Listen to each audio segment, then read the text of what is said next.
movement that inspires. See retailer for warranty details. Always drive safely. Limited inventory available.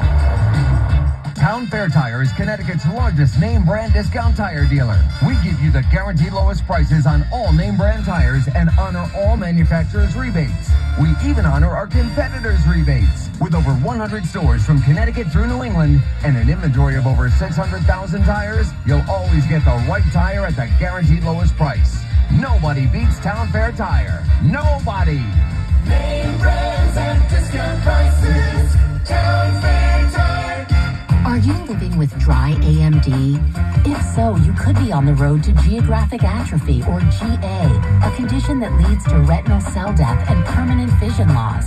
But with Izervay, you can slow it down and get it going slower. Izervay slows GA progression by targeting a key source of retinal cell death, which may help preserve your vision longer. Izervay, or Avastin Captive Pagel, is a prescription eye injection used to treat GA. Don't take it if you have an infection or active swelling in or around your eye. Izervay can cause eye infection, retinal detachment, or increased risk of wet AMD. Izervay may temporarily increase eye pressure. Your vision may be impaired after an eye injection or exam. Don't delay. Ask your doctor about Izervay today. Izervay gets GA going slower.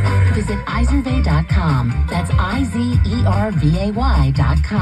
Paid for by Astellas Pharma. Catch all the play-by-play with Susan Waldman and Dave Sims on the home of Yankees Radio, The Fan.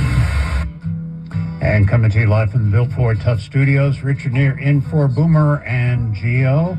And we introduce a legend in broadcasting and a guy who's done just about everything there is to do in our media and others.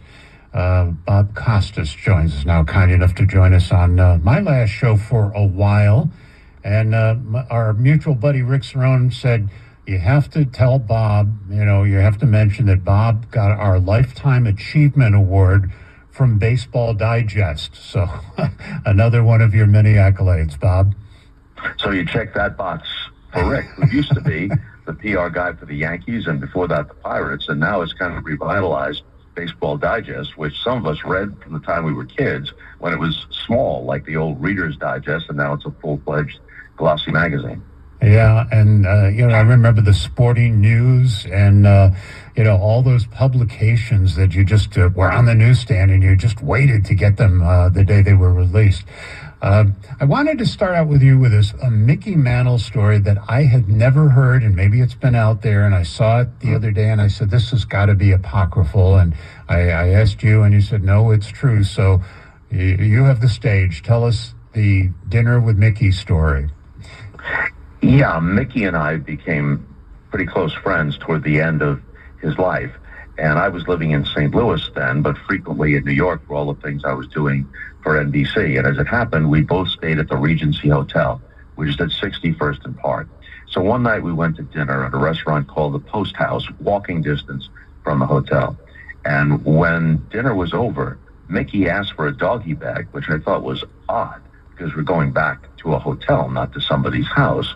And so we're walking back, and he takes a detour of only a block from the usual route you take walking from that restaurant back to the hotel. And I realized eventually that there was a purpose in this. And there was a homeless guy against a wall of some building, and he had constructed for himself an enclosure out of a very large cardboard box. So Mickey tapped on the box, like tapping on somebody's door, and the fellow's head popped out after a few seconds, and he looked up and said, "Oh, hi, Mick."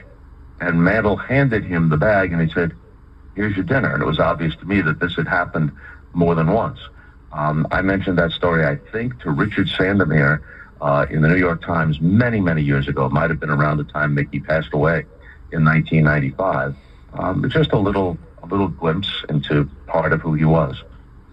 Yeah, and Mickey, I'm sure, he had a reputation with fans sometimes of blowing them off, not giving the autographs and all of that stuff.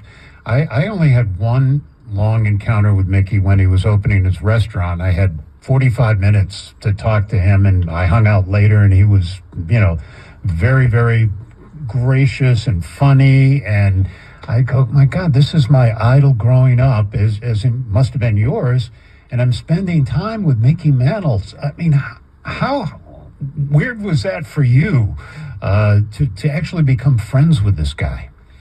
Initially, it was, a pinch me sort of thing with regard to Mickey's behavior, which he sometimes reflected on after he got out of the Betty Ford Clinic, got sober, and then tragically died only about a year later.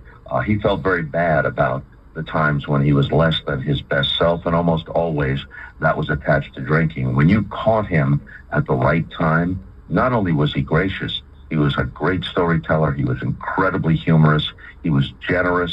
As a teammate, he was the kind of guy who was as apt to be hanging around with and kind to the last guy on the bench as he was to Yogi Berra or Whitey Ford. That was an element of his character.